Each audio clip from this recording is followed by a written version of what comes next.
Hello guys, welcome to IB360. So we have discussed about endoplasmic reticulum and Golgi apparatus under endomembrane system. Today we will learn some basic facts about lysosomes. So lysosomes, they were discovered by a Belgian scientist Christian de Duve in 1955 quite accidentally. He and his teams, they were studying about glucose 6 phosphatase enzyme in liver cells, and mistakenly they discovered lysozyme through fractionation technique. So the technique was fractionation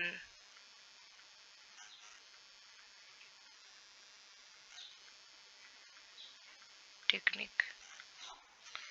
Later on in 1956, Novikov, he coined the term lysosomes, and the organelles, they were observed under electron microscope by Novikov. So he observed them under electron microscope and also coined the term lysosome.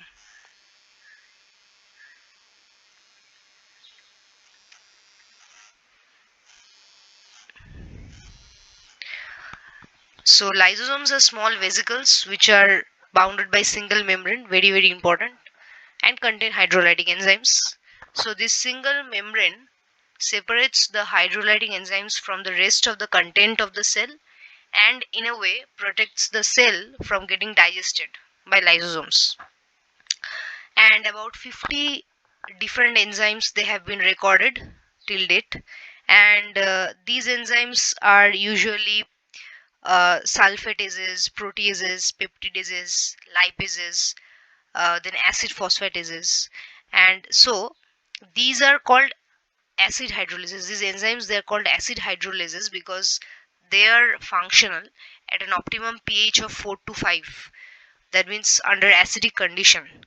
And in order to maintain the acidity or the acidic conditions within the lysosomes, inside the lysosomes, the membrane pumps H plus or protons into them. So in order to maintain this situation, protons are pumped into lysosomes from cytoplasm.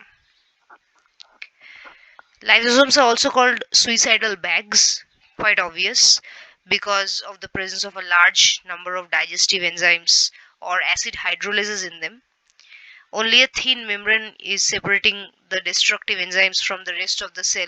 So if the membrane happens to get broken, the various cellular constituents would definitely undergo lysis. So that is why.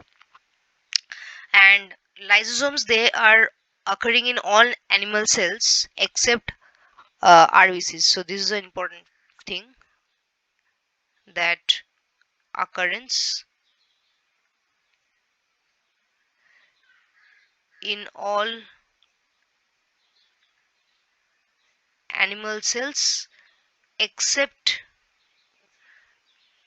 RBCs. And another important add up to this information is, in plants and fungi, their function is taken over by vacuoles.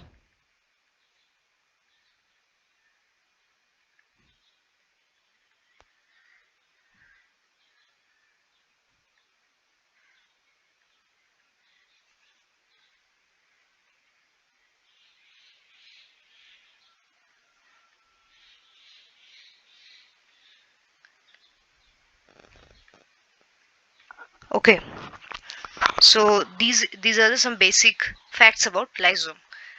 Now let us talk about its formation of lysosome.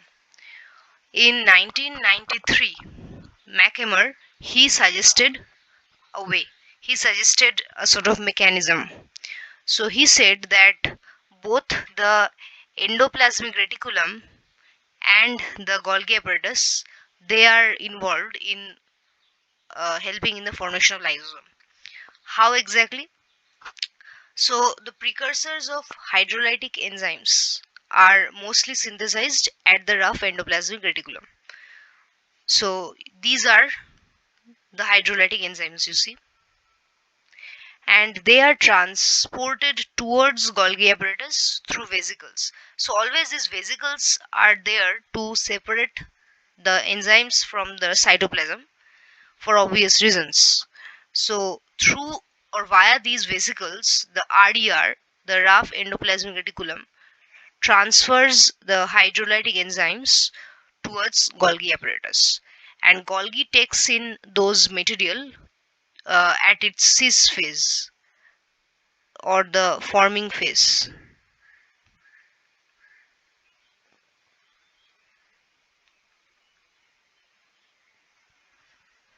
So here, and another important thing is that these vesicles which are filled with hydrolytic enzymes, they can be directly transported to Golgi apparatus, or they can be transported via or through the smooth endoplasmic reticulum.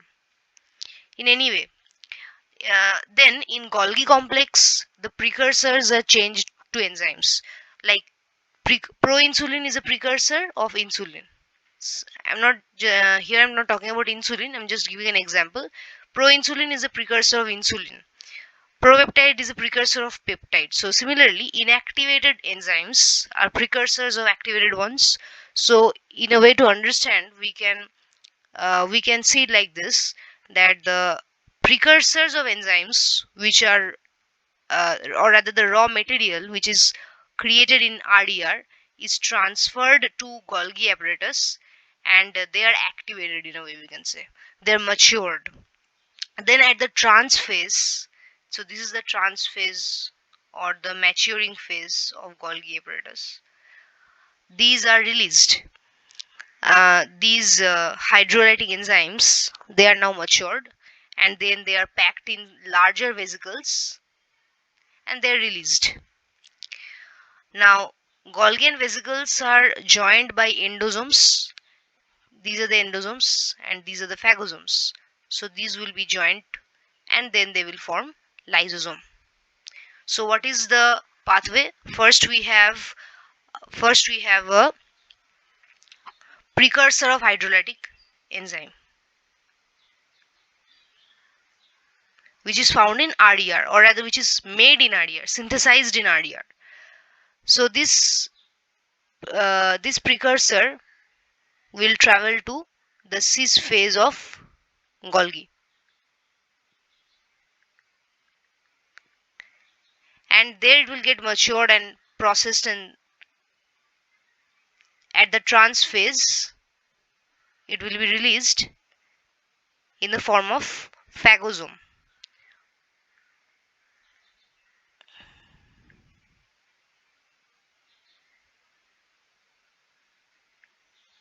And then this will combine with endosome, which has been taken inside the cell through endocytosis,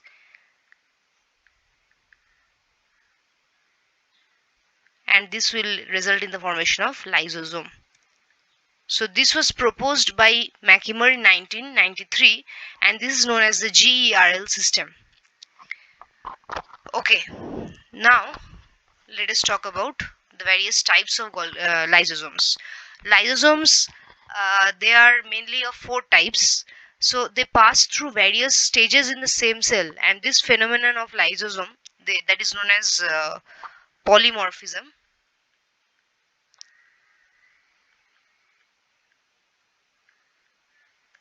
So lysosomes, they pass through various stages in the same cell, and depending upon their morphology and function, there are four types of lysosomes: primary, secondary, residual bodies, and autophagic vacuoles. So primary lysosomes, if you look at the picture here in the diagram, these are the primary lysosomes. This one over here, this one over here, this one over here. We have already studied how lysosomes are formed. So these are newly pinched off vesicles from Golgi apparatus. The primary lysosomes, they are newly pinched off vesicles from Golgi apparatus, which generally fuse with endosome, and they become functional. So these are the primary lysosomes. These ones. These ones. These ones are the primary lysosomes. See, they are fusing with endosome, and then they are becoming functional lysosomes. Otherwise they would be called primary lysosomes. Okay, now secondary lysosomes, these are also known as, these are secondary lysosomes, and these are also known as heterophagosomes or digestive vacuoles. So also known as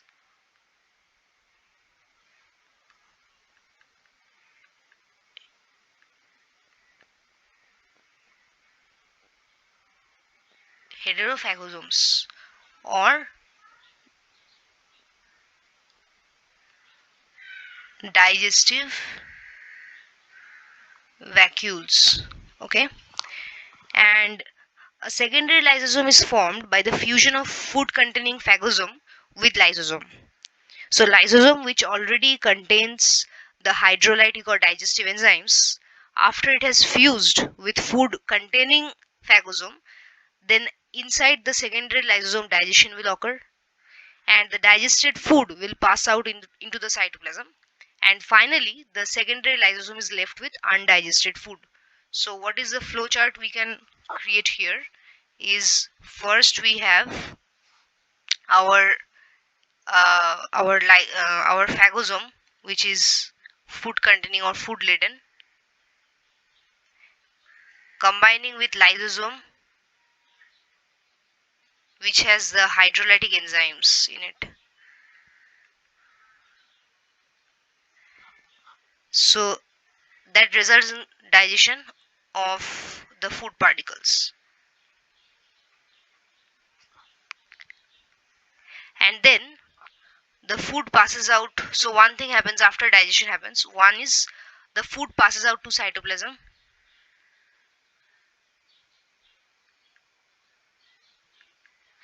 and the undigested material is called the residual body, which is the third thing.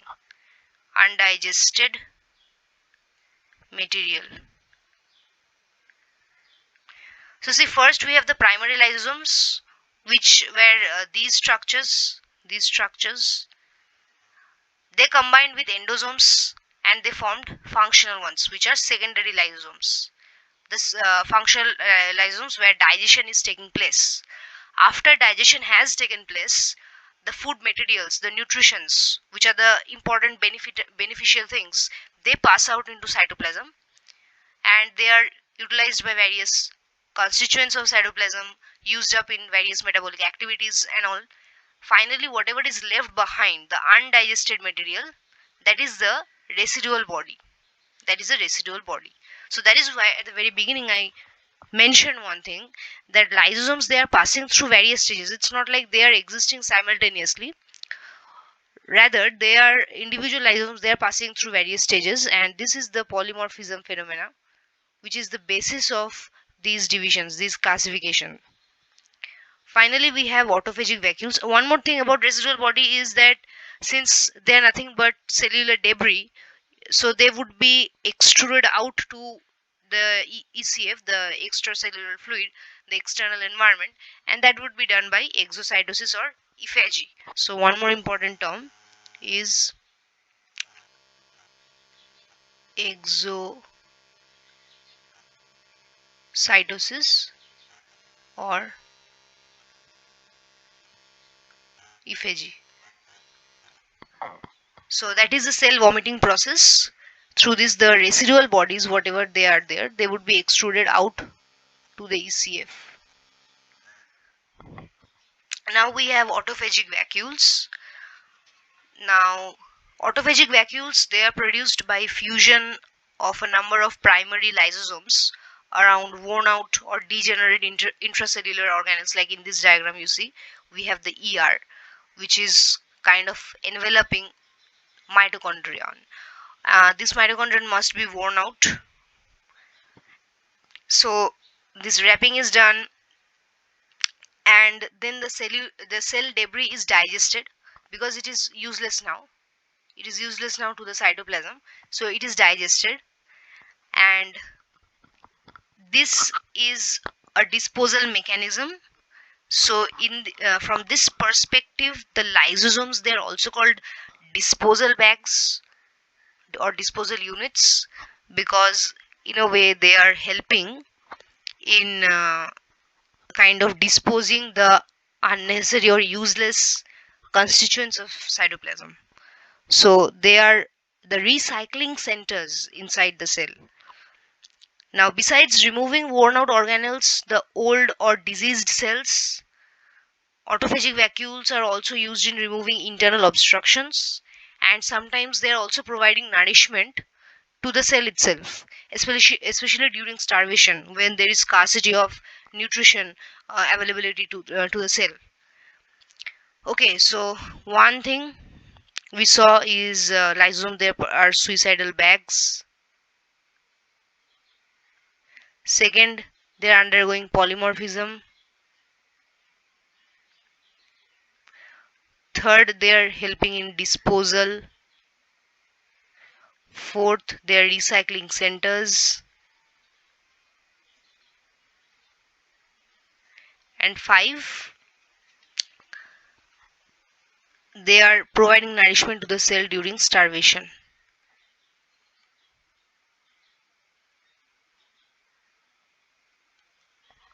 Okay, so this is all about lysosome.